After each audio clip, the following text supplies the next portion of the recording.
معزز سامعین گرامی قدر، جتنے اذکار آپ کے سامنے رکھے ہیں، اللہ سے یہ دعا ہے اللہ تعالیٰ ہمیں ان سب کے اوپر مداومت نصیب کرے اور ہر روز کرنے کی توفیق، ہمت، استطاعت اور سخت عطا فرمائے۔ لا الہ الا اللہ وحدہ لا شریک لہ، لہ الملک ولہ الحمد یحیی و یمیت وہو حی لا یموت بیدہ الخیر وہو علی کل شیء قدیر۔ یہ وظیفہ لا الہ الا اللہ وحدہ لا شریک لہ، لہ الملک سے ملتا جلتا ہے، لیکن یہاں پہ 3 حرفوں کا اضافہ کیا گیا۔ ان 3 حرفوں کے اضافے سے اس وظیفے کے اندر کیا اجر و ثواب اور کیا تاثیر پیدا ہوتی ہے۔ صحیح حدیث میں آتا ہے، چونکہ بازار اس دھرتی کے اوپر، اس زمین کے اوپر سب سے ناپاک جگہ اور سب سے زیادہ معصیت کے گناہ کے کام بازاروں میں ہوتے ہیں، جھوٹ، فراڈ، خیانت، سود، رشوت، چوری، بددیانتی، بے حیائی، فحاشی، عریانی، گویا بازار گناہوں کے اڈے ہیں اور مسجدیں نیکیوں کے گھر ہیں۔ مسجدیں آسمان سے ایسے چمکتی ہیں جیسے زمین سے آپ ستاروں کو روشن دیکھتے ہیں، اور بازار جو سب سے ناپاک جگہیں ہوتی ہیں، ہوتا کیا ہے؟ جب انسان ان بازاروں کے اندر داخل ہونے لگتا ہے تو شیطان کا انسان کے اوپر غلبہ آ جاتا ہے، اور بڑے بڑے متقی اور نیک انسان بھی اس مادیت پرستی میں کھو جاتے ہیں اور دنیا کی رنگینیوں اور اس مادہ پرستی سے اٹریکٹ ہو کر کچھ عرصے کے لیے اللہ کے ذکر سے غافل ہو جاتے ہیں، اللہ کے خوف سے، اللہ کے احساس سے غافل ہو جاتے ہیں۔ تو یہ جو غفلت کا میدان ہے، اس میں داخل ہونے سے پہلے اگر کوئی شخص لا الہ الا اللہ وحدہ لا شریک لہ، لہ الملک ولہ الحمد یحیی و یمیت وہو حی لا یموت بیدہ الخیر، صرف یہ 3 جملے اضافہ کرنے ہیں۔ اگر یہ 3 جملوں کا اضافہ کر کے بازار میں داخل ہو جائے گا تو حدیث کے الفاظ ہیں، یہ حدیث بڑی اہم ہے، اور اپنی زندگی کے ساتھ اپنے پلے میں ہمیشہ کے لیے اس کو باندھ لیجئے، ہمیشہ کے لیے۔ جب بھی بازار میں داخل ہونے لگے، یہ کلمہ آپ کی زبان سے، عورت ہو یا مرد ہو، جاری ہو جائے، فائدہ کیا ہوگا؟ سبحان اللہ، فائدہ یہ ہے، حدیث کے الفاظ ہیں، چونکہ آپ غفلت کی جگہ پہ داخل ہونے سے پہلے ان کو پڑھ رہے ہیں تو اللہ رب العزت آپ کے نامہ اعمال میں 10 لاکھ نیکیوں کا اضافہ فرما دیں گے اور 10 لاکھ گناہوں کو معاف کر دیں گے۔ بتائیے، 10 لاکھ نیکیاں اور 10 لاکھ گناہوں کی معافی ایک کلمے سے۔ اور آپ کو پتہ ہے، سالم بن، یہ حضرت عبداللہ بن عمر کی روایت ہے، اور سالم بن عبداللہ بن عمر جب اس روایت کو بیان کرتے تھے تو محمد ابن واسع ایک مرتبہ آئے اور آپ سے یہ وظیفہ سن کے چلے گئے، اور اپنے کمانڈر اور سپہ سالار قتیبہ بن مسلم کو جا کے کہنے لگے، میں مدینہ سے آپ کے لیے ایک تحفہ لایا ہوں۔ انہوں نے کیا تحفہ لائے؟ تو انہوں نے ان کو یہ کلمات عطا کیے، اور پھر ان کا طرز عمل کیا تھا؟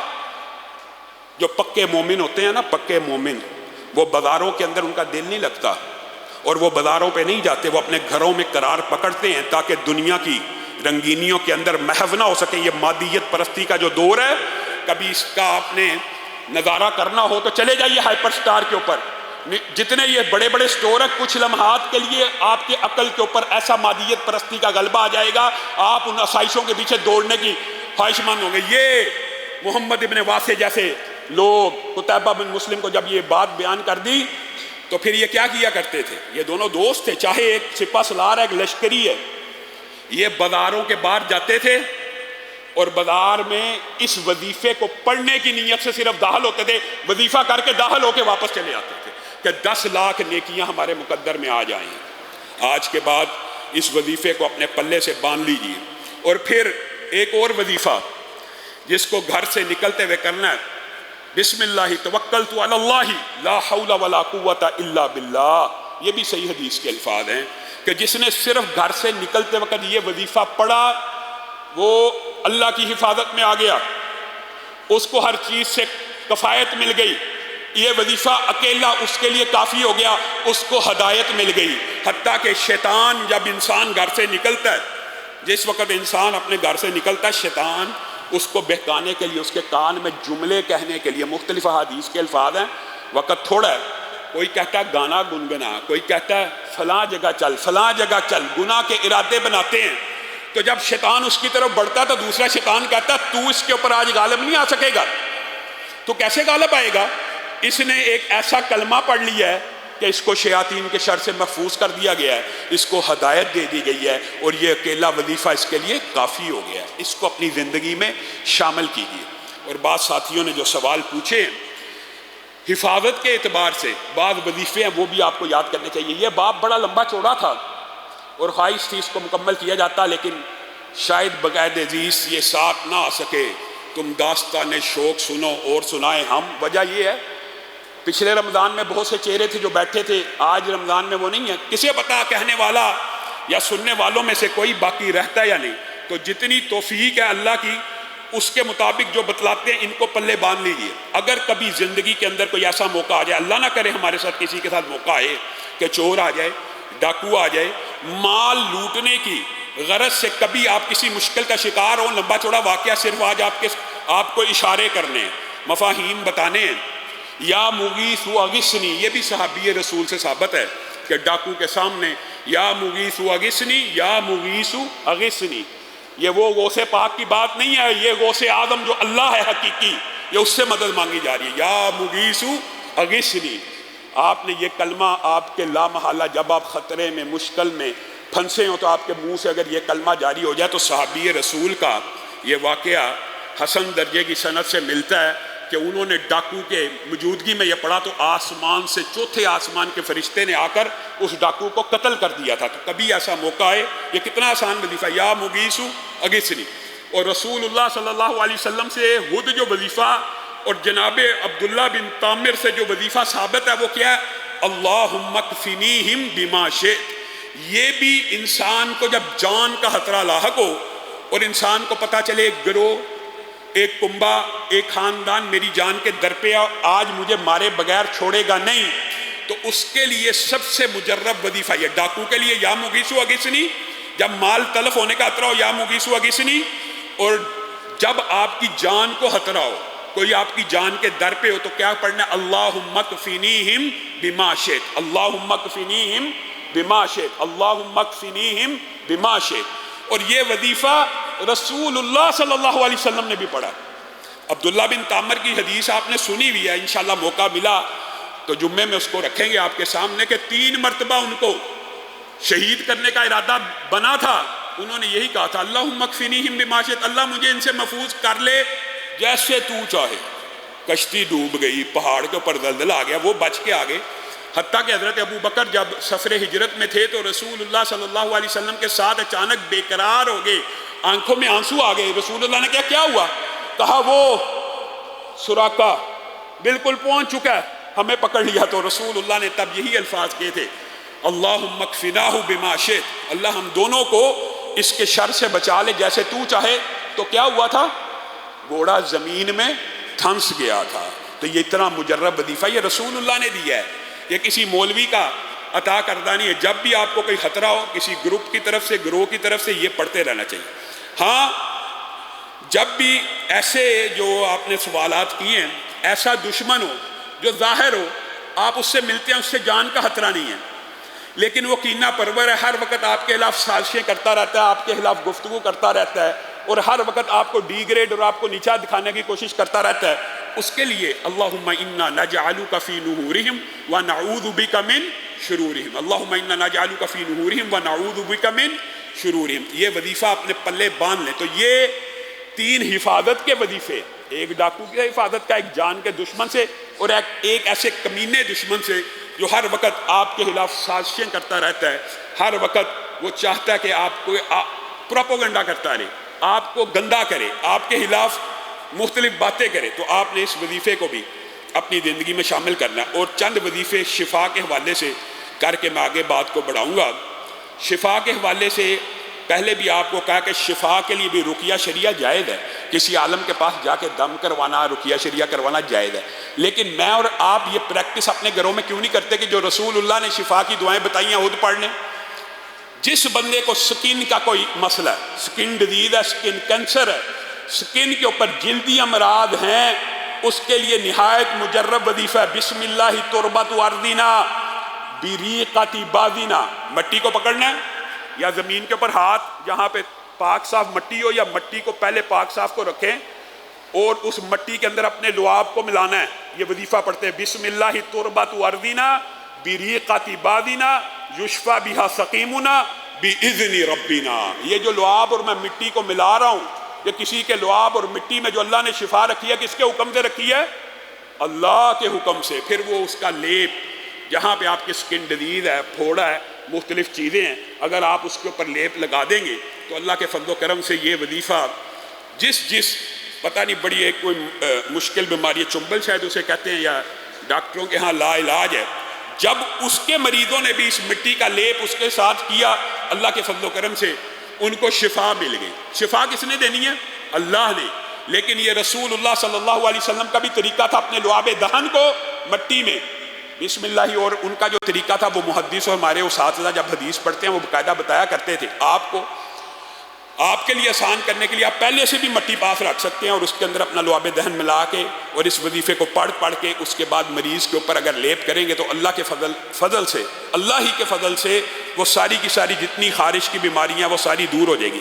ہاں، پھوڑے کے حوالے سے بھی رسول اللہ نے ایک وظیفہ بتایا ہوا ہے، یا مکبر الصغیر و یا مصغر الکبیر صغر ما بھی.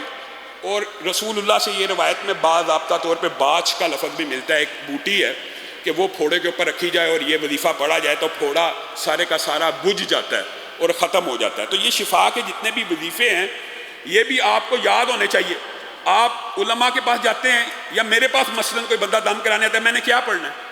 یہی وظائف پڑھتا بندہ. اللہم رب الناس اذہب الباس واشفی انت الشافی لا شفاء الا شفاؤک شفاء لا یغادر سقما. یہ رسول اللہ کے بتائے ہوئے وظیفے ہیں. یہ وہ جھاڑ پھونک ہے جو جائز ہے اور اس کے اندر تعداد کا، عدد کا مقرر یا معین کرنا شرک نہیں ہے. اور وظائف کے اندر یہ بات یاد رکھ لیجئے، صرف وہ وظیفہ حرام ہے جو شرکیہ ہو. دم صرف وہ حرام ہے جو شرکیہ ہو، اس کے علاوہ ہر دم کی، کیونکہ علاج کا باب ہے، مفتوح ہے. ڈاکٹر کے 2 گولیاں کھا لو، کھا لیتے ہیں، تو اگر عالم کے اگر 10 دفعہ پڑھ لو، 20 دفعہ پڑھ لو، ہمارے تجربے مشاہدے میں یہ بات آتی ہے تو پڑھ لیں. عدد کا مخصوص کرنا، بعض لوگوں کے ذہن میں یہ چیز اڑ جاتی ہے، جی عدد کہاں پہ ہے؟ رسول اللہ نے خود بھی عدد بتائے ہیں اور صحابہ نے اجتہاد کر کے بھی عدد مقرر کیا. وہ 7 دفعہ سورۃ فاتحہ کا عدد صحابہ نے اجتہاد کر کے خود سے مقرر کیا تھا، بعد میں رسول اللہ کے پاس گئے تھے. تو یہ علماء کے تجربے اور مشاہدے ہوتے ہیں کہ اتنی دفعہ پڑھنے ہیں. مثلا آپ حیران رہ جائیں گے کہ ہمارے بہت سے بزرگوں نے اور محدثین کا یہ اقوال چلتا آ رہا ہے. خود حافظ محمد گوندلوی رحمہ اللہ بھی بیان کیا کرتے تھے کہ جب کوئی چیز گم جائے تو یا حفیظ یا معید 129 مرتبہ، اور بعض جو ان کے شاگرد ہیں وہ کہتے ہیں 313 مرتبہ حافظہ فرمایا کرتے تھے پڑھیں تو وہ چیز مل جاتی ہے. یا حفیظ یا معید اور انا للہ و انا الیہ راجعون اللہم اجرنی فی مصیبتی واخلف لی خیرا منہا. یہ پڑھنے سے چیز واپس آ جاتی ہے.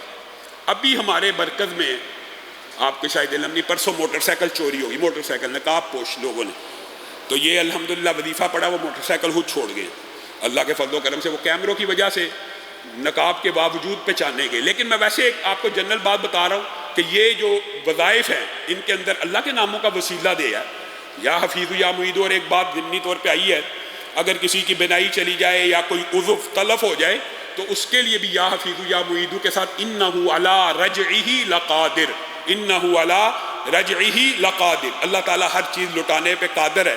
تو یہ وظیفے پڑھنے سے اللہ کے فضل و کرم سے آپ کو ان معاملات میں اور ان میدان میں جو یہ میادین ہیں ان کے اندر آپ کو انشاءاللہ ضرور ریلیف ملے گی.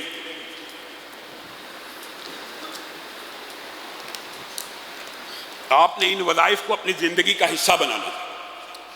انشاءاللہ پھر کبھی موقع آیا تو مزید کچھ وظائف آپ کے نظر کریں گے. تو سب ساتھی یہ شفا کے وظائف بھی اچھی طرح یاد کریں اور خود اپنے گھروں کے اندر اس کا ورد کریں اور بچوں کو یاد کریں. خاص طور پہ اگر کسی کو درد ہو رہی ہے نا، درد ہو رہی ہے، بہت زیادہ پین ہے اور پین کلر اویلیبل نہیں ہے، تو بسم اللہ اعوذ بعزت اللہ وقدرتہ من شر ما اجد واحاذر.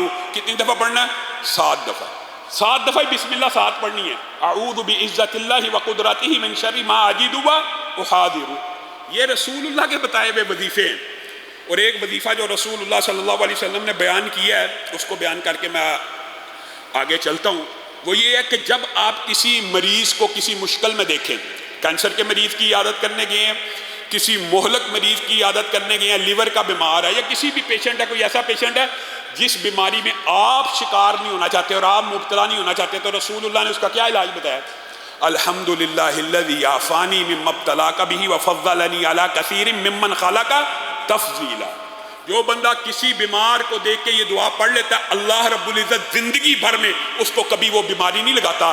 ہاں محدثین نے یہ شرح کی ہے کہ جب مریض کی عیادت کر رہا ہو اس کے سامنے نہ پڑھے، اس کو تکلیف نہ دے، اس کو تو آپ پرسہ دینے گئے ہیں، اس کو تو آپ ریلیف دینے گئے ہیں، اس کی تو آپ مزاج پرسی کرنے گئے ہیں، اس کے لیے تو آپ دعا کرنے گئے ہیں، اس کو تو آپ ریلیکس کرنے گئے ہیں، کیا اس کے سامنے یہ دعا پڑھیں گے؟ ہاں اپنے منہ میں پڑھ لے، خاموشی سے پڑھ لے، جب وہ نہیں دیکھ رہا ہو کچھ پیچھے ہٹ کے یہ دعا پڑھنا بھی، یہ آداب بھی ایسے، تو یہ دعا پڑھنے سے انشاءاللہ وہ بیماری آپ کو نہیں لگے۔ معزز سامعین گرامی قدر، رمضان بڑی تیزی سے جا رہا ہے، سمجھے ختم ہو گیا تقریباً۔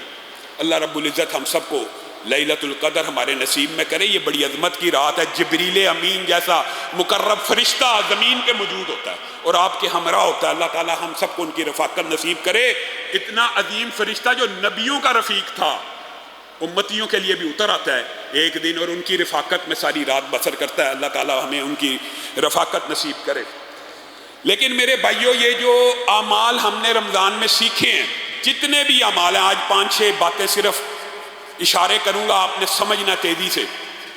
یہ سارے کے سارے اعمال اللہ کے ہاں مقبول کب ہوتے ہیں؟ اعمال تو ہم نے سیکھ لیے، اعمال تو ہم نے کر لیے، وظائف بھی ہم نے سیکھ لیے، مختلف علماء نے آپ کے سامنے مختلف نیکیاں رکھی۔ یہ نیکیاں قبول کب ہوتی ہیں؟ یہ آپ نے انگلیوں کے اوپر 5-6 اسباب اور وہ چیزیں گن لینی ہیں۔ پہلی بات، بنی الاسلام علی خمس، جو بندہ یہ 5 جو اسلام کے پلرز ہیں، بنیادیں ہیں، ان کے اوپر عمل نہیں کرتا، اس کی کوئی نیکی قابل قبول نہیں ہے۔ اگر آپ نماز نہیں پڑھتے، روزے نہیں رکھتے، زکوٰۃ فرض ہو جائے نہیں ادا کرتے، آپ جتنی مرضی چاہے نیکیاں کرتے رہیں، آپ کی کوئی نیکی قابل قبول نہیں۔ اسلام کے بنیادی ارکان نمبر 1، یہ صرف اشارہ کر رہا ہوں، اس کی تفصیل آپ سننا چاہیں یوٹیوب پہ ہمارے لیکچرز موجود ہیں، وہاں سے سن سکتے ہیں یا علماء سے پوچھ سکتے ہیں۔ پہلی بات، اسلام کے پلرز کے اوپر عمل کریں گے تو نامہ اعمال قائم ہوگا، تب آپ کو آپ کی نیکیاں فائدہ دیں۔ دوسری بات، فمن کان یرجو لقاء ربہ فلیعمل عملا صالحا ولا یشرک بعبادۃ ربہ احدا۔ دوسرا عمل یہ ہے کہ عمل کے اندر اخلاص ہو، شرک نہ ہو، اور شرک کی شین تو دور کی بات ہے، شرک کے خفی بھی نہ ہو، اور خفی سے مراد ریاکاری ہے۔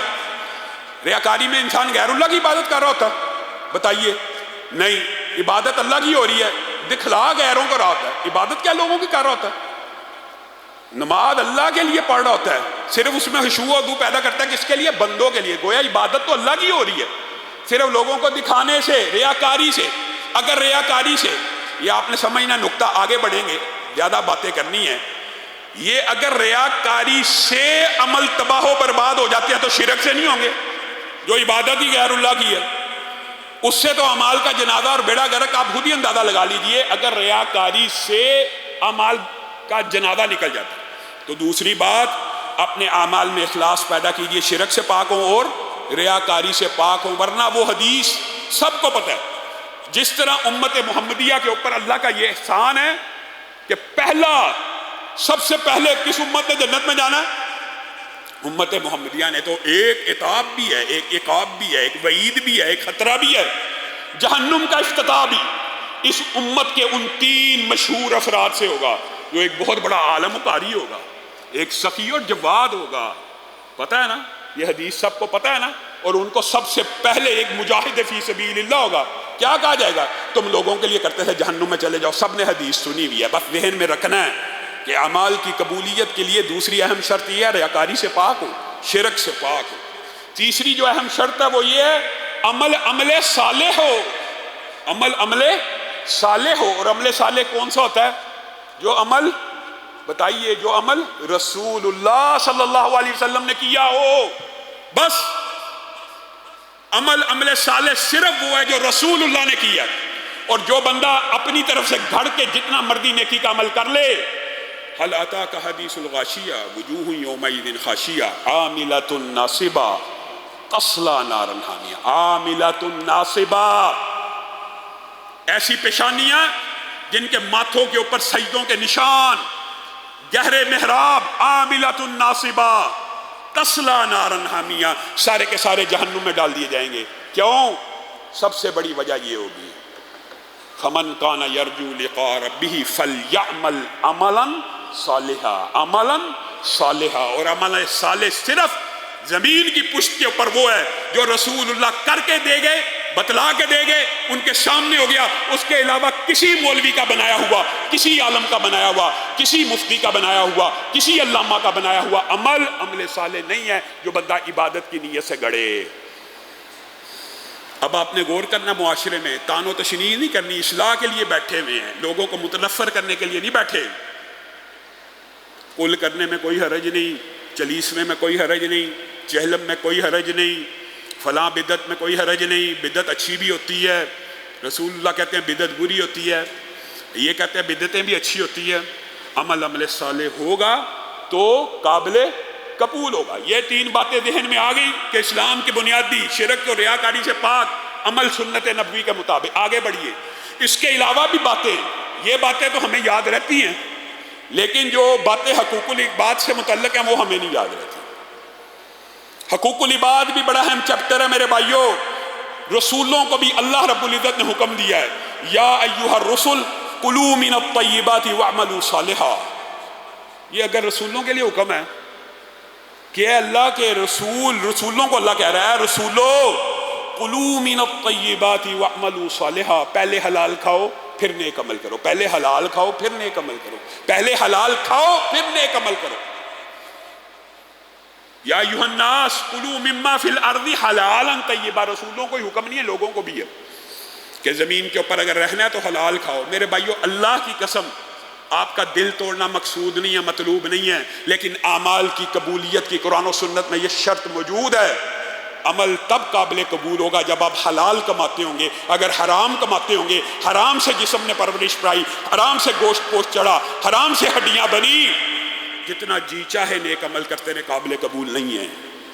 حقوق العباد کی دفعہ آپ کو بالکل ہی احساس نہیں کہ آپ لوگوں کا مال خیانت سے، لوٹ کے، جھوٹ بول کے، بددیانتی سے، وعدہ خلافی کر کے کھا رہے ہیں، اور آپ سمجھ رہے ہیں آپ کے اعمال قبول ہیں۔ رسول اللہ صلی اللہ علیہ وسلم میت کا جنازہ پڑھانے سے پہلے پوچھتے تھے اس کے اوپر قرض تو نہیں ہے؟ یہ صحابہ تھے، قرض تو نہیں ہے؟ قرض ہے تو میں نے نہیں پڑھانا۔ یہ حقوق العباد کا یہ چیپٹر ہم نے کلوز کر دیا۔ یہ رمضان جا رہا ہے، سمجھیے، غور کیجئے، حرام کھانے سے بھی اعمال قبول نہیں ہوتے۔ کسی کا قرضہ لیا ہوا ہے اور آپ نے اس کو واپس نہیں پلٹایا، آپ کے سارے نامہ اعمال معلق ہیں، جتنی نیکیاں کر رہے ہیں معلق ہیں، رجسٹر میں درج ہو رہی ہیں، لیکن جب تک قرض ادا نہیں ہوگا اللہ کی بارگاہ میں نہیں پہنچیں گی۔ قرض ادا ہوگا تو پہنچیں گی۔ حتیٰ کہ آپ، یہ صرف میں اشارے کر رہا ہوں، آپ اس کی تفصیل، ایک ایک جز کی تفصیل کے اوپر 10 جمعے پڑھائے جا سکتے ہیں۔ اکیلا شہید کا بھی قرض معاف ہے، شہید کا نہیں معاف ہے، حساب کتاب معلق ہو جاتا ہے کہ جب قرض وارثین دے دیں گے، وارثین دے دیں گے، تب دیکھی جائے گی اس کا کیا معاملہ کرنا، تب دیکھی جائے گی۔ ہم نے قرض کو، خیانت کو، یہ آپ کے ذہن سے وہ حدیثیں نکل گئیں کہ قیامت کے دن مفلس کون ہوگا، اس کو مزید آگے چل کے بیان کریں گے۔ مفلس کون ہوگا؟ وہی ہے یہ مفلس کہ جو نیکیوں کے پہاڑ لے کے آیا لیکن کسی کا مال کھایا، بیڑا غرق ہو گیا۔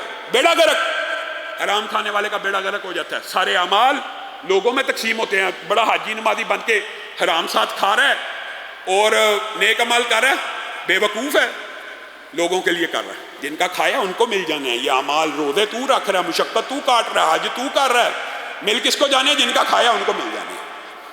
قرضے اس دنیا میں اگر آج بھی کوئی بندہ کسی کا پیسہ لے کے دبا کے بیٹھا ہوا واپس کرے، ارادہ کرے کہ واپس کروں گا، اللہ آسانیاں پیدا کرے، ارادہ تو کرے کہ کرنا واپس۔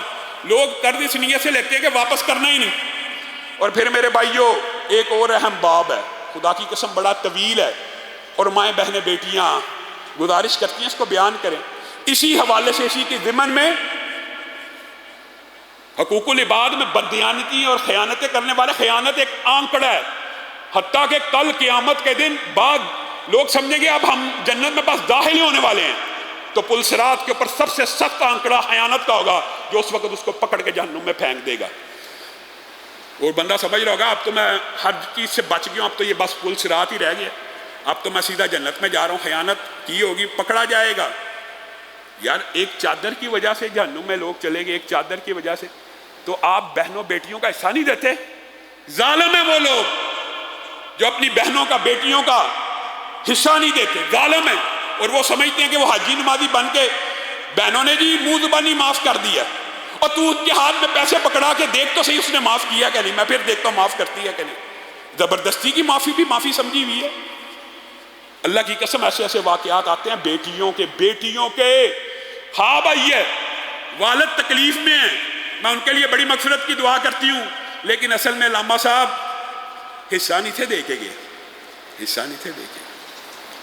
بیٹیاں تڑپ اٹھتی ہیں باپ کو تکلیف میں دیکھ کے خواب میں بھی، لیکن حصہ نہیں تھے دے کے گئے۔ کیا نیکی کا کمالی، اور بھائی لوگوں کی بیٹیوں کی، اپنے بہنوں کے بیٹیوں کے، جن کے باپوں کا اللہ نے حصہ مقرر کیا بیٹیوں اور بہنوں کا، آپ کون ہیں؟ آپ نے کمایا ہے؟ کمایا ان بچیوں کے باپوں نے ہیں، ان کا حصہ بنتا جائیدادوں میں۔ زبردستی معافیاں، زبردستی معافیاں۔ دیکھیں مجھے بتائیں کون سی ایسی بہن بیٹی ہے جس کے ہاتھ میں آپ 1 کروڑ روپیہ دیں اور پھر وہ آپ کو معاف کرے، پھر وہ معاف ہے، پھر وہ آپ کو 3 دن بعد آ کے کہ اے میرے بھائی یہ میں نے تیرے پہ صدقہ کیا 1 کروڑ، میں پھر مانوں گا کہ اس نے معاف کیا۔ یہ کون سا معاف ہے؟ بہن جی ہم آپس میں بھائی بانٹنے لگے ہیں، آپ کو کوئی اعتراض تو نہیں؟ بہن کیا کرے؟ بہن نے واپس گھر نہیں آنا، اپنا باپ کا گھر چھوڑ دے۔ زبردستی معاف کرانے والے ڈریں اللہ سے۔ بہنیں بیچاری خاموش ہو جاتی ہیں، اچھا اگر ہم نے کہا کہ نہیں چاہیے تو بھائیوں کے دروازے بند۔ سسرال کے اندر پتہ نہیں کس طرح کی زندگیاں گزارتی ہیں وہ آپ گینے، جن کو باپ اپنی نظروں سے اوجھل نہیں ہونے دیتے، سسرال میں جا کے آپ ان کو حصے نہیں دیتے، وہاں پہ گھٹ گھٹ کے مرتی ہیں اور آپ کے لیے بددعائیں کرتی ہیں، اور آپ یہ سمجھتے ہیں جی یہ خیانتیں ہیں اللہ کے لیے۔ ان اعمال سے نیک اعمال قبول نہیں ہوتے۔ لوگوں کے حق دے دیجئے، لوگوں کے حق لٹا دیجئے، واپس کر دیجئے۔ اور بات آئی ہے بہنوں کی، تو حقوق العباد میں ایک حق صلہ رحمی کا بھی ہے، اور صلہ رحمی میں 2 ابواب ہمیں بڑے یاد ہیں، اس کا ذکر بھی کروں گا، وہ بھی اعمال کی قبولیت میں رکاوٹ ہیں، لیکن ایک باب ہم بالکل ہی بھول گئے ہیں، بھائی کا۔ یہ جو مومن بھی ہیں یہ بھی آپس میں بھائی ہیں، سگے بھائی، ماں جائے بھائی بھی بھائی ہوتے ہیں۔ فرقان بلائی صاحب کا آپ نے درس سنا کہ یہ بھی بھائیوں کی بھی محبت ہوتی ہے۔ حضرت یوسف چیخ اٹھے، تڑپ اٹھے جب بھائیوں نے آگے کہا نا تصدق علینا، ہمارے پر صدقہ کر دے۔ یوسف کی آنکھوں میں آنسو آگے، کتنے ظالم بھائی تھے، لیکن یوسف کی آنکھوں میں آنسو آگے کہ میرے بھائی مجھ سے صدقہ مانگ رہے ہیں۔ حل علمتم ما فعلتم بیوسف، آج صدقہ مانگ رہے ہو، تمہیں پتا تم نے یوسف کے ساتھ کیا کیا تھا؟ بھائی پہچان گئے، اچھا یوسف کا واقعہ تو اس کے علاوہ کوئی نہیں جان سکتا، آپ ہی یوسف ہیں، آپ ہی یوسف ہیں۔ تو یوسف نے کہا تھا اس وقت لا تثریب علیکم اليوم، آج کے دن میں نے تمہیں معاف کیا، تمہارے صدقہ مانگنے کی وجہ سے دل کے اندر، دیکھیں یہ بھائی ہوتا سکا کہ بھائی نے صدقہ مانگ لیا بھائی سے تو دل تڑپ اٹھا کہ آج میرا بھائی میرے سامنے ہاتھ ملاتا ہے۔ یہاں پہ ایسے بھائی ہیں 5-5 6-6 سال سے لڑے ہوئے، صلح نہیں کرتے، ایک دوسرے سے بات نہیں کرتے۔ صلہ رحمی بڑا اہم باب ہے، مومن بھی آپس میں بھائی ہیں، مومن بھی آپس میں بھائی ہیں، صلح کرو، ورنہ یہ باب بھی اسی طرح خطرناک ہے کہ رسول اللہ کی زندگی سے ہم نے کیا سیکھا۔ رسول اللہ مکہ میں داخل ہو رہے ہیں، سعد بن عبادہ یا ابا سفیان، ابو سفیان کو واضح لگا رہے ہیں، الیوم یوم الملحمہ، الیوم یوم الملحمہ، آج کا دن خون ریزی کا دن ہے، آج کا دن جنگ عظیم کا دن ہے، آج خانہ کعبہ کے سامنے خونوں کو بہایا جائے گا، آج خانہ کعبہ کے سامنے ان ظالموں کی گردنوں کو کاٹا جائے گا جو ساری زندگی ظلم کرتے رہے، آج خانہ کعبہ کچھ دیر کے لیے حلال کر دیا جائے گا خون بہانے کے لیے۔ سعد بن عبادہ پرچم لے کے جرنیل ایک گروہ کے سربراہ ہیں اور ابو سفیان کو مخاطب ہو کے کہہ رہے ہیں الیوم یوم الملحمہ۔ ابو سفیان دوڑتے ہوئے رسول اللہ کی بارگاہ میں آئی ہے، سعد بن عبادہ کیا کہتے ہیں، کیا کہتے ہیں، کہ یہ الفاظ کہے تو رسول اللہ نے جواب میں کیا کہا تھا، اور یہ بھائیوں کا تعلق ہونا چاہیے، یہ صلہ رحمی ہے، یہ احسان ہے۔ یا ابا سفیان الیوم یوم المرحمہ، الیوم یوم المرحمہ، آج کا دن رحمتوں کا دن ہے۔ آج کے دن خانہ کعبہ کے سامنے کوئی خون نہیں بہایا جائے گا۔ آج تو خانہ کعبہ کو کپڑے پہنائے جائیں گے، آج تو خانہ کعبہ کے اوپر غلاف چڑھایا جائے گا۔ اے ابو سفیان، میں بھی نبی ہوں، میں بھی پیغمبر ہوں، جس طرح یوسف نے اپنے بھائیوں کو معاف کیا تھا، آج تم سب کو معاف کر دیا جائے گا۔ ہم معاف ہی نہیں کرتے، ہم معاف ہی نہیں کرتے۔ اس دن کی ذرا کیفیت اگر آپ ایک دفعہ ذہن میں لائیں نا، یہ لمبا باب ہے۔ بلال کیا سوچ رہے ہوں گے، وہ صحابہ جن کی پشتوں کو داغا گیا آگ کے ساتھ، وہ اس دن کس انتقام کے، آپ ایمانداری سے بتائیے۔ رسول اللہ نے ہجرت کی، رسول اللہ نے طائف میں پتھر کھائے، کن کی وجہ سے؟ انہی قریش مکہ کی وجہ سے ساری زندگی اذیتوں اور تکلیفوں میں گزاری۔ ان صحابہ نے پتھروں کے اوپر اپنی جسموں کو جلوایا، اور آج فاتح بن کے جا رہے ہیں اور کہہ رہے ہیں ہم عام معافی ہے۔ آج تم سے کوئی حساب کتاب نہیں ہوگا، آج تم سب کو معاف کر دیا جائے گا۔ آج رحمت کا دن ہے، آج محبت کا دن ہے، آج انس کا دن ہے۔ یہ ظرف ہمارے کب آئیں گے؟ جب تک یہ ظرف نہیں بنیں گے، اعمال کی قبولیت میں خطرہ۔ جب تک دو مسلمان بھائی صلح نہیں کرتے، اعمال معلق ہو جاتے ہیں۔ آپ کو یہ بات سمجھ نہیں آتی؟ اللہ کی قسم، بھائیوں کے اوپر، بھائیوں کے جو احسانات ہیں وہ سارے جمع کر لیے جائیں۔ میں اکثر سوچتا ہوں تو جو احسان موسیٰ نے اپنے سگے بھائی پہ کیا کوئی نہیں کر سکتا۔ ہارون اخی، ہارون اخی، اللہ یہ میرا بھائی ہارون ہے، اشدد بہ اذری واشرکہ فی امری۔ بتائیے، آپ نے پورے قرآن پاک میں انبیاء کی دعائیں اور حدیث میں انبیاء کی دعائیں تو سنی ہیں کہ انہوں نے دعا کی، اللہ ہمارے بیٹوں کو بھی نبی بنا۔ ابراہیم نے بھی کی، اسحاق نے بھی کی، یعقوب نے بھی کی۔ کبھی کسی نبی کی یہ دعا سنی ہے کہ اللہ میرے بھائی کو بھی نبی بنا؟ ہارون اخی، اللہ یہ میرا بھائی ہارون ہے، اس کو بھی میرے ساتھ نبوت میں شامل کرتے۔ اور میں اور آپ بھائیوں کے لیے کتنے سخت دل ہیں، یہ ہمیں نہیں پتا۔ اللہ کے لیے صلح کر لو، جو لڑے ہوئے ہو، جو آپس میں لڑے ہوئے صلح کر لو، نہیں تو اعمال معلق ہو جاتے ہیں۔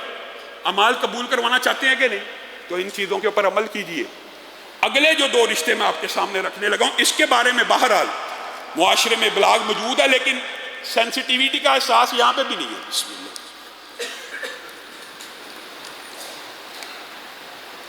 میرے بھائیوں، وقت تیزی سے گزر رہا ہے، میں اپنی بات کو تیزی سے اشارے کر کے ختم کرتا ہوں۔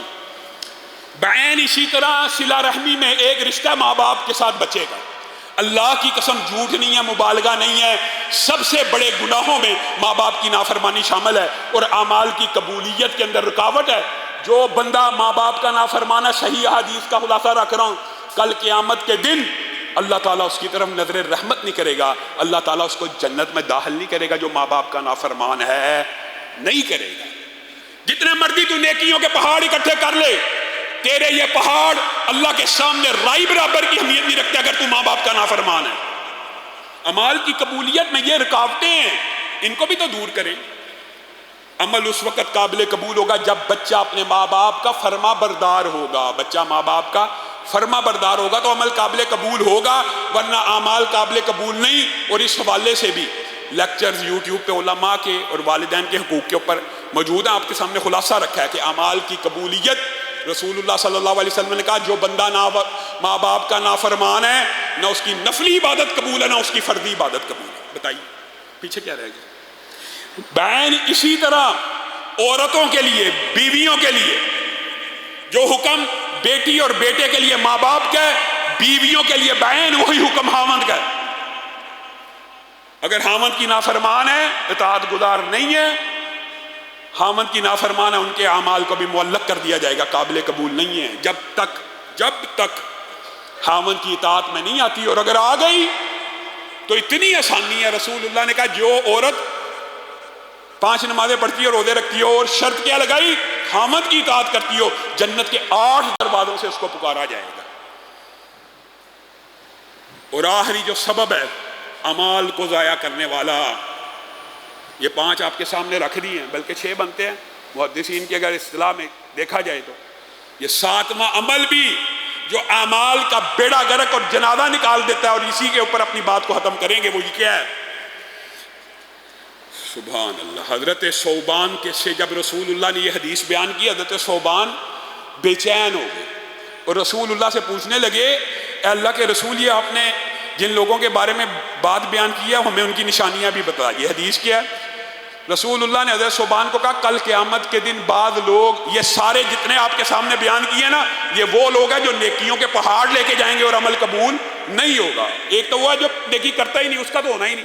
یہ وہ ہیں جن جو کرتے ہیں اور ان کے قبول نہیں ہونے، اگر یہ علتیں پائی جاتی ہیں. اور آخری علت یہ ہے، تہامہ پہاڑ جتنی ثوبان نیکیاں لے کے آئیں گے اللہ کے سامنے. اچھا، اللہ تعالیٰ حبام منصورہ، رائی کے ذرے اور تنکے، خاک کے بورے کے کچرے کے تنکوں کے برابر بھی ان کے اعمال کو نہیں سمجھے گا.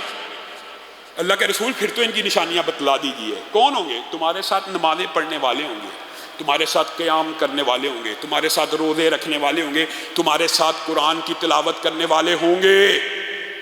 لیکن یہ ایسے بے وقوف ہوں گے، ایسے بدبخت ہوں گے، لوگوں کے سامنے تو نیکیوں کے اندر جتے ہوئے ہیں، لیکن جب تنہا ہوئے آج کے معاشرے کے اوپر یہ حدیث کتنی فٹ آتی ہے. جب تنہا ہوئے، یہاں پہ نماز فرض کے ساتھ پڑھ کے گیا، روزہ رکھا ہوا ہے، قرآن کی تلاوت کرتا ہے، عبادت گزار ہے، لیکن جب تنہا ہوئے تب اللہ کی حدود کی کوئی پرواہ نہ کی، اور اس وقت اللہ کا کوئی خوف محسوس نہ کیا. لوگوں کے سامنے خوف کرتے ہیں اور تنہائی میں اللہ کا خوف نہیں کریں گے. حضرت ثوبان کہتے ہیں ہمیں سمجھ آ گئی. سمجھ کے آئی؟ آپ کو سمجھ آئی ہے؟ آپ کو پتہ نہیں آئی ہے کہ نہیں، حضرت ثوبان کو سمجھ آ گئی. گھر گئے ہیں، فیس بک کھول لیا ہے، یوٹیوب کھول لیا، ٹویٹر کھول لیا ہے، گندی تصویریں سامنے آ رہی ہیں، اللہ کی حدود کی کوئی حیا نہیں کہ اللہ نے آپ کے اوپر حرام کیا ہے ان کو دیکھنا. جب تنہا ہوں گے اللہ کی حدود کا جنازہ نکال دیں گے، بیڑا گرک نکال دیں گے. تہامہ پہاڑ جتنی نیکیاں لے کے آ جاؤ، تنہائی میں اگر اللہ سے نہیں ڈرتے، اکیلے میں اگر اللہ سے نہیں ڈرتے، تو تمہارے اعمال کا جنازہ نکل جائے گا. اللہ تعالی ہمیں ان 7 اسباب سے محفوظ فرمائے. اور اگر کسی کے اندر آج یہ علت موجود ہے، اللہ توبہ کرتے ہیں اور ارادہ کرتے ہیں کہ یہ اگر مقروض ہیں تو قرضہ ادا کریں گے، اور اگر کسی کا حق کھایا ہوا ہے اس کو لٹائیں گے، اگر بہنوں بیٹیوں کا دینا ہے ان کو لٹائیں گے. اگر تنہائی میں گناہ کرنے کی عادت ہے اللہ تعالیٰ چھوڑیں گے. ماں باپ کے نافرمان ہیں، اطاعت گزار بنیں گے. حامد کی نافرمان ہوں، حاج کے بعد حامد کی تابعداری کروں گی. معروف کے اندر عمل صرف وہ کریں گے جو عمل صالح ہوں گے، ریاکاری سے بچیں گے، اور اسلام کی بنیاد اور پلر نماز روزے کو کبھی نہیں چھوڑیں گے. جب زکوٰۃ فرض ہوگی زکوٰۃ کو ادا کریں گے. تو اللہ کے فضل و کرم سے آپ کے اعمال قبول ہی قبول ہیں. اللہ رب العزت جو کہا گیا، جو سنا گیا، اس کو سمجھنے کی توفیق عنایت فرمائے.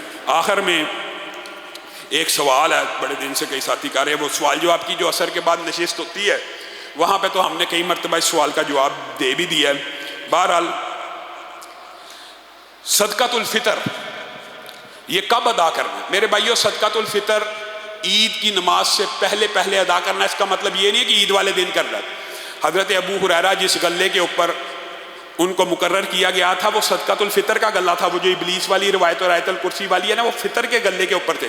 اس کا مطلب ہے رسول اللہ فطر کا جو غلہ تھا وہ پہلے ہی اکٹھا کر لیا کرتے تھے اور اس کے اوپر ڈیوٹی لگا دیا کرتے تھے. گویا آپ آخری یہ جو 10 دن چل رہے ہیں ان میں کسی بھی دن صدقۃ الفطر ادا کر سکتے ہیں. اور کیا صدقۃ الفطر جنس کی شکل میں ادا کرنا ہے یا نقدی کی شکل میں؟ یہ بات سمجھ لیجئے کہ رسول اللہ نے جو اجناس کا تعین کیا نا، گندم، جو، چاول، کھجور، کشمش وغیرہ، یہ بندوں کے لیونگ سٹینڈرڈ کے مطابق کیا ہے.